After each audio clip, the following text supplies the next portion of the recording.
आशा करती हूँ कि आप सब अच्छे होंगे। मेरा नाम है प्रीति। स्वागत है आपका लेट्स लर्न विद मी में। ये 10th वर्कशीट है आर्टिकल्स की। इस वर्कशीट में हम जानेंगे कि ए एंड दी आर्टिकल का यूज हम कैसे करते हैं सेंटेंसेस में। मैंने ऑलरेडी 9 वर्कशीट्स अपने चैनल पे अपलोड कर दी हैं। आप वहां से इनको प्रैक्टिस कर सकते हैं और आपकी सारी कॉन्सेप्ट क्लैरिटी आर्टिकल्स को लेके अच्छे से हो जाएगी। ये मैं श्योर कर सकती हूँ कि आप किसी भी कॉम्पिटिटिव एग्जाम में कोई भी मिस्टेक नहीं करने वाले हैं। चलिए क्वेश्चन नंबर 1 लेते हैं। Dash cricket of India is popular in the world. देखिए, जितने भी गेम्स होते हैं उनके आगे हम कोई आर्टिकल नहीं लगाते हैं, लेकिन जब आप स्पेसिफिक हो जाते हैं, आप किस गेम की बात कर रहे हैं, आप क्रिकेट की बात कर रहे हैं और कहाँ के क्रिकेट की बात कर रहे हैं, इंडिया के क्रिकेट की आप बात कर रहे हैं, तो आप स्पेसिफिक हो गए। क्रिकेट गेम जो कि इंडिया में खेला जाता है। जब आप स्पेसिफिक हो जाते हैं तो याद रखिए हमेशा आर्टिकल दी का यूज होता है वहां पे। यहां भी हम द आर्टिकल का यूज करेंगे। The cricket of India is popular in the world. Correct option हो जाता है सी। क्वेश्चन नंबर 2 पे आइए। T N session is dash honest man. देखिए ऑनेस्ट आप किस तरह से प्रोनाउंस करते हैं इसको। ऑनेस्ट आप देखेंगे एच जो है यहाँ पे एच हमारा साइलेंट हो जाता है। सो आप प्रोनाउंस करते हैं ऑनेस्ट। जो फर्स्ट वर्ड है वो ओ आता है, साउंड ओ का आता है। जब ओ का साउंड आता है, ओ क्या होता है, एक वाउल होता है, तो अपने आगे क्या आर्टिकल लेगा, an, right, which is the correct option, B is the correct option. Come to question number 3। My sister is only dash F O. Okay, देखिए एफ जो है ये कॉन्सोनेंट है, लेकिन जब आप प्रोनाउंस करते हैं एफ तो क्या साउंड आता है, आप कैसे लिखेंगे, आप लिखेंगे एफ, या फिर अगर आप इंग्लिश में लिखेंगे तो एफ। देखिए अ का साउंड आ रहा है, इसके पहले आ रहा है ना, और ए क्या होता है, वाउल होता है, इसलिए एन का यूज करेंगे। ठीक है, देखिए मैंने यहाँ हिंदी में भी एफ लिखा है। देखिए हिंदी में जो अ आ ई उ ए ओ ये जो मात्राएं होती हैं ये सारी वाउल साउंड होती हैं, याद रखिएगा। इसके अलावा जो क ख ग घ से लेके ज्ञ तक जितने आपके व्यंजन होते हैं वो सारे कॉन्सोनेंट होते हैं। ठीक है, जब भी आप किसी वर्ड को लिखेंगे हिंदी में, जैसे एफ, एफ लिखा मैंने तो ऐसे ही लिखेंगे ना एफ। अब देखिए पहला शब्द जो है वो क्या है, छोटी ए आ रहा है ना, और मैंने अभी आपको बताया कि अ आ ई उ ए ये सब वाउल साउंड होते हैं, मात्राएं वाउल होती हैं सारी, है ना। तो आप क्या लगाएंगे, आप एन लगाएंगे। ठीक है, आप हिंदी में चाहे इंग्लिश, दोनों ही तरीके से मैं आपको एक्सप्लेन कर रही हूँ, आप इजीली अंडरस्टैंड कर सकते हैं जो आपको कन्वीनियंट हो। ठीक है, करेक्ट ऑप्शन हो जाता है बी। क्वेश्चन नंबर 4 पे आइए। Dash Yamuna is dash sacred river. Rule होता है कि जितनी भी रिवर्स होती हैं उनके आगे हम आर्टिकल का यूज करते हैं। यमुना भी एक रिवर है, उनके आगे हम क्या लगाएंगे, the. Yamuna is a sacred river. अब क्यों लगाया, क्योंकि एस आ रहा है ना। ठीक है, एस एक कॉन्सोनेंट है, इसलिए हमने क्या लगाया, अ लगाया। The Yamuna is a sacred river. बताइए कौन सा ऑप्शन करेक्ट हो जाता है, सी ऑप्शन इसका करेक्ट आंसर हो जाता है। Let's move towards question number 5। So what is the question 5। I saw dash ugly boy riding on dash ass. Okay, I saw dash ugly. So what is the sound of pronouncing ugly? You can hear the sound of a का sound आ रहा है ना।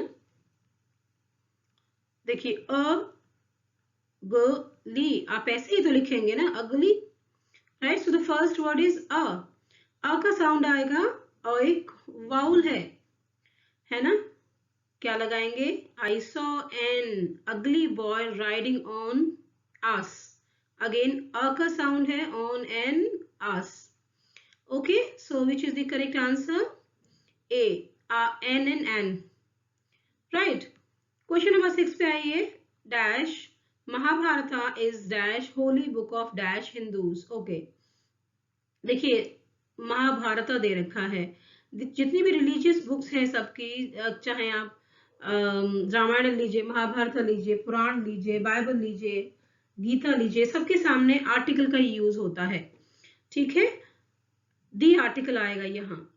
The Mahabharata is a Holi, क्योंकि आप H, यहाँ पे H का sound है, एच आ रहा है, इसीलिए कॉन्सोनेंट लगाएंगे। Is a Holi book of the Hindus, यहाँ द का इस्तेमाल होगा। हिंदूज, मुस्लिम, सिख, पारसीज, इनके आगे द का इस्तेमाल किया जाता है, जो आपकी नेशनलिटी बताते हैं। ठीक है, जो आपका रिलीजन बताते हैं। चलिए, which is the correct option? The so B is the correct option, right. Let's come to question number 7. There is dash union of domestic servants also.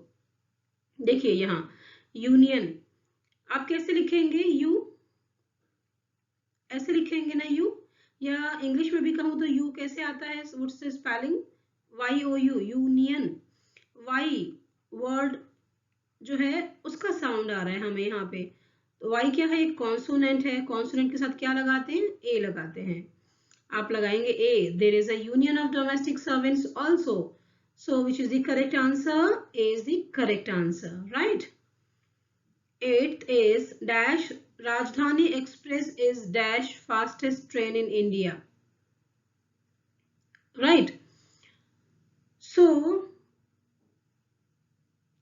देखिए जितनी भी ट्रेन्स होती हैं, दी वंदे मातरम, दी राजधानी एक्सप्रेस, राइट, दी गरीब रथ, सो इनके आगे हम आर्टिकल का यूज करते हैं। दी आर्टिकल आएगा इसके आगे। The Rajdhani Express is fastest, fastest क्या है? सुपरलेटिव डिग्री है फास्ट की, सो आप द लगाएंगे इसके आगे भी। The Rajdhani Express is the fastest train in India, right. Which is the correct option? B is the correct option, ठीक है। नेक्स्ट क्वेश्चन नंबर 9 पे आते हैं। Dash Titanic met with dash accident in dash Pacific ocean. देखिए देखिए ship जो होते हैं, शिप, टाइटैनिक क्या है? एक शिप का नाम है, राइट, एक फेमस शिप का नाम है। इसके आगे भी हम आर्टिकल द लगाएंगे। जैसे मैंने आपको बताया ना, ये जो ट्रेन्स होती हैं उनके आगे भी हम द का लगाते यूज करते हैं। इसलिए शिप होते हैं फेमस, उनके आगे भी द का यूज करेंगे। यहाँ आएगा the Titanic met with the accident. देखिए एक्सीडेंट के आगे भी द का यूज होता है, राइट, याद रखिएगा इसको। The Titanic met with the accident in the Pacific Ocean. The so कहाँ, किस ऑप्शन में आपको ये तीनों द 3 बार मिलता है? सी ऑप्शन में। सी इसका करेक्ट आंसर हो जाता है। क्वेश्चन नंबर 10 पे आइए। Dash people of Japan are called Japanese. देखिए जापान के लोगों के लिए यूज हो रहा है ये वर्ड, ठीक है। द पीपल ऑफ जापान, कहाँ के लोग? जापान के लोग। कहाँ के लोग? स्पेसिफिक लोगों के लिए बात हो रही है, स्पेसिफिक हो जाते हैं वो लोग, कहाँ के? जापान के लोग। जब कोई चीज स्पेसिफिक हो जाती है तो वो अपने आगे द आर्टिकल लेती है, ठीक है। The people of Japan are called, nationality बताने वाले जो वर्ड होते हैं, Japanese, Chinese, Indian, American, British, इन सब के आगे द का यूज होता है, याद रखिएगा। The end the, which option is correct? A option is the correct answer. Let's come to question number 11. His son-in-law wants dash glass of dash milk. Okay, his son-in-law wants, क्या आएगा? Glass से पहले consonant है, sound भी consonant है। His son-in-law wants a glass of milk. Milk के आगे कोई आर्टिकल नहीं आएगा, राइट। अब कौन सा ऑप्शन करेक्ट हो जाता है? ये ऑप्शन इसका करेक्ट आंसर है। क्वेश्चन नंबर 12 पे आइए। Dash man is मॉर्टल। Okay, A, okay, देखिए मैन इज मॉर्टल, ये एक एक्सेप्शन है, आप याद रखिएगा। मैन इज मॉर्टल, इसके आगे कोई आर्टिकल नहीं आता है। मैन इज मॉर्टल पूरी क्लास को रिप्रेजेंट करता है, लेकिन ये ऐसे ही यूज होता है, इसके आगे कोई भी आर्टिकल नहीं आता है, ध्यान रखिएगा। इसका ऑप्शन होता है डी, ओके। चलिए नेक्स्ट क्वेश्चन की तरफ चलते हैं। Question number 13। Mister Mishra is dash senior teacher.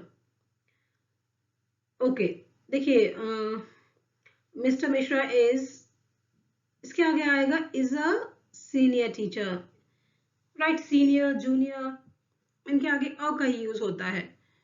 अब सीधी सी बात है, आप जो सेंटेंस पढ़ेंगे तो आपको समझ आएगा कि मिस्टर मिश्रा एक सीनियर टीचर है ना। तो ये करना तो बड़ा ही इजी है, कोई रूल नहीं है सच इसके लिए। ए ऑप्शन इसका राइट आंसर हो जाता है। 14 पाइए, डू यू प्ले फुटबॉल? मैंने आपको बताया कि जितने भी गेम्स होते हैं उनके आगे कोई आर्टिकल नहीं आता है। ओके, तो यहाँ भी कोई आर्टिकल नहीं आएगा। करेक्ट ऑप्शन हो जाता है D, no article. Question number 15 पे आइए। Now you have dash interesting book. ठीक है, अब तुम्हारे पास एक इंटरेस्टिंग किताब है। आई है, आई क्या है, एक वाउल है, क्या आएगा वाउल से पहले, an. Now you have an interesting book, correct option B हो जाता है। ठीक है, क्वेश्चन नंबर 16 पे आइए। Is he going to England by air? Okay, is he going to England by air? By air का मतलब है कि वो एरोप्लेन से जा रहा है, बाय एयर जा रहा है। ठीक है, यहाँ भी कोई आर्टिकल नहीं आएगा। He is going to England by air, no article इसका करेक्ट ऑप्शन हो जाता है। क्वेश्चन नंबर 17 है। It is pleasant to read dash novel in dash evening. Okay, so क्या आएगा यहाँ पे, सेंटेंस कह रहा है आपसे कि शाम में नोवेल पढ़ना बड़ा अच्छा लगता है, बड़ा प्लेजेंट है, right. So you will write it is pleasant to read a novel in the evening. Okay, in the evening, in the morning, ये वर्ड का यूज इसी तरीके से होता है, याद रखिएगा। Right, it is pleasant to read a novel in the, a क्यों आएगा, क्योंकि एन है, कॉन्सोनेंट है। करेक्ट ऑप्शन हो जाता है ए। क्वेश्चन नंबर 18 पे आइए। There are dash beautiful roses in dash park. There are, ठीक है भाई, ए और एन तो आएगा नहीं क्योंकि प्लूरल है, देर आर। ठीक है, कोई आर्टिकल नहीं आएगा यहाँ। There are beautiful roses in the park. ठीक है, इस पार्क में बहुत सारे ब्यूटीफुल रोजेस हैं। करेक्ट ऑप्शन कौन सा हो जाता है 18 का, बी इसका करेक्ट ऑप्शन है। क्वेश्चन नंबर 19 पे आइए। Dash birds can fly very high in dash high. Right, बताइए क्या आएगा। आप कमेंट में भी लिख के मुझे बता सकते हैं कि क्या आएगा। ठीक है, देखिए बर्ड्स कैन फ्लाई, यहाँ कोई आर्टिकल नहीं आएगा। Birds can fly very high इन ये हाई नहीं होगा, ये एक्चुअली स्काई होना चाहिए ना, यहाँ टाइपो एरर है, in the sky.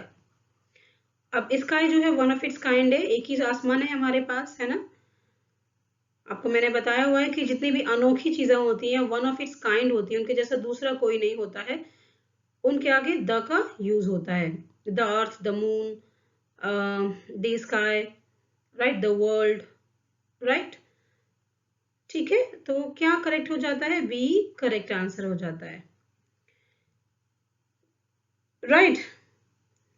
Question number 20 पे आइए। Will you give me dash piece of land. Okay, देखिए कैसे यूज होता है। Will you give me a piece of land, will you give me a piece of land, right. Correct option क्या हो गया, ए इसका करेक्ट आंसर हो गया। आप भी सारे क्वेश्चन अटेम्प्ट कर सकते हैं और कमेंट में मुझे बता सकते हैं कि आपने कितना स्कोर किया है। क्वेश्चन नंबर 21 पे आइए। She was dash Italian singer. Italian I से शुरू हो रहा है, ठीक है, क्या आएगा, she was an Italian singer. I क्या है, वाउल है, वाउल साउंड भी है। करेक्ट ऑप्शन क्या हो जाता है, बी।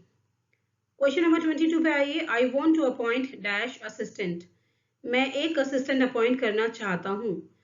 असिस्टेंट है, वाउल है, साउंड वाउल है, असिस्टेंट एन आएगा, है ना। क्वेश्चन नंबर 23 पे आइए। Dash piano is dash musical instrument. याद रखिएगा जितने भी म्यूजिकल इंस्ट्रूमेंट्स होते हैं उन सब के आगे द आर्टिकल जरूर से आता है, याद रखिए, right. The piano is, a musical instrument, a आएगा क्योंकि ए में कॉन्सोनेंट है। ठीक है, करेक्ट ऑप्शन बताइए कौन सा हुआ? ए इसका करेक्ट ऑप्शन हुआ। ठीक है, 24 पे आइए। My wife wants to go to dash cinema every Sunday. देखिए, सवाल कह रहा है कि मेरी जो वाइफ है वो हर संडे सिनेमा देखना जाना चाहती है। अब देखिए, जो सिनेमा हॉल है वो किस लिए, किस पर्पज के लिए बना हुआ है? मूवी देखने के लिए तो बना हुआ है। इस सेंटेंस का मतलब भी तो ये है कि हर संडे मूवी देखना चाहती है सिनेमा में। देखिए, रूल ये होता है कि जो जो भी बिल्डिंग जिस पर्पज के लिए बनी होती है, उस पर्पज के लिए अगर आप उस बिल्डिंग में जा रहे हैं तो कोई भी आर्टिकल यूज नहीं होता है ना? लेकिन आप किसी और दूसरी पर्पज के लिए उस बिल्डिंग में जा रहे हैं तो आर्टिकल यूज होता है। ठीक है, अब देखिए यहाँ यहाँ सेंटेंस भाई वो सिनेमा हॉल क्यों जाएगी? मूवी देखनी तो जाएगी ना, और कोई तो पर्पस नहीं हो सकता, किसी से मिलने तो नहीं जाना होगा उसको, है ना? सिनेमा हॉल तो मूवी देखने जाएगी। इसका मतलब जिस पर्पस के लिए सिनेमा हॉल को बनाया गया उसी पर्पस के लिए वो वहां जाना चाहते हैं। इसका मतलब क्या हुआ कि यहाँ कोई भी आर्टिकल यूज नहीं होगा। My wife wants to go dash wants to go to cinema every Sunday, कोई आर्टिकल नहीं आएगा। करेक्ट ऑप्शन इसका डी हो जाता है। बड़ा ही इंपॉर्टेंट रूल है, याद रखिएगा। मैंने पहले की वर्कशीट्स में इस तरह के बहुत सारे क्वेश्चंस कराए हैं, वहां से जाके चेक कर सकते हैं। क्वेश्चन नंबर 25 पे आइए। Don't open the door. Okay, don't open, don't don't open the door. ठीक है, द आर्टिकल आएगा। करेक्ट ऑप्शन सी हो जाता है इसका। क्वेश्चन नंबर 26 पे आइए। Dash friend in need is friend in deed. देखिए, एक तरीके से इडियम है। इडियम जितने भी होते हैं उनके आगे द आर्टिकल का इस्तेमाल जरूर से होता है। जितनी भी हमने क्वेश्चंस अभी तक किए हैं सब में हमने किया है। The friend in need is the friend in deed, इसी तरीके से यूज होते हैं, याद रखिएगा। करेक्ट ऑप्शन क्या होगा? सी इसका करेक्ट ऑप्शन होगा। 27 पे आइए। Switch off the light, switch off the light. ठीक है, स्विच ऑफ द लाइट ये भी ऐसे यूज होता है। कुछ सेंटेंसेस ऐसे होते हैं जिन्हें हम कंटिन्यूसली यूज करते आ रहे हैं, आपको उनका आंसर पता ही है। क्वेश्चन नंबर 28 पे आइए। Dash patriot in him forced him to join army. Okay, देखिए क्या कहने की कोशिश कर रहा है कि पेट्रियट क्या है? पेट्रियट का मतलब हुआ कि उसके अंदर जो देशभक्त है, पेट्रियट इन हिम स्पेसिफिक हो गया। उसके अंदर जो पैट्रियोटिज्म है, जो पैट्रियोटिक है, देशभक्त जो उसके अंदर है, स्पेसिफिक हो गया। स्पेसिफिक जब हो जाता है आर्टिकल द का यूज होता है, याद रखिए। The patriot in him forced him to join the army. The army collective noun है, right? The patriot in him forced him to join the army. Correct option बताइए क्या होगा? सी होगा। ठीक है, 29 पे आइए। ओके, देखिए 29 है। Dash accident took place here yesterday. इसका मतलब जो भी बात कर रहा है उसको एक्सीडेंट के बारे में मालूम है। वो कह रहा है कि यहाँ पे कल एक्सीडेंट हुआ था, राइट? उस एक्सीडेंट के बारे में वो लोग अवेयर हैं। तो याद रखिए accident, the accident took place here yesterday. जिस एक्सीडेंट के बारे में वो बात कर रहे हैं, इसका मतलब वो इस एक्सीडेंट के बारे में पता है उनको पहले से, और कहाँ हुआ है सिर्फ ये बताया जा रहा है सेंटेंस में। ठीक है, करेक्ट ऑप्शन सी हो जाता है। क्वेश्चन नंबर 30 पे आइए। Eggs are sold by dash dozen. देखिए, जितने भी मेजरिंग क्वांटिटीज होती हैं, डजन हो गया, किलो हो गया, ठीक है, फुट हो गया, ये सारी क्वांटिटीज अपने आगे अ आर्टिकल को लेती हैं। याद रखिए, बहुत इंपॉर्टेंट रूल है, हमेशा ये पूछा जाता है। कपल हो गया, हमेशा अ आर्टिकल अपने साथ लेती है। करेक्ट ऑप्शन हो जाता है a. Eggs are sold by a dozen. इसके साथ ही यहाँ 30 क्वेश्चंस की वर्कशीट खत्म होती है। और अगर आपको जरा सा भी यूजफुल लगा है ये वर्कशीट, किसी भी तरीके से आपके काम आई है, तो आप मेरे चैनल को सब्सक्राइब करें, लाइक करें, शेयर करें। And thank you very much for giving time to this video. Thank you, bye.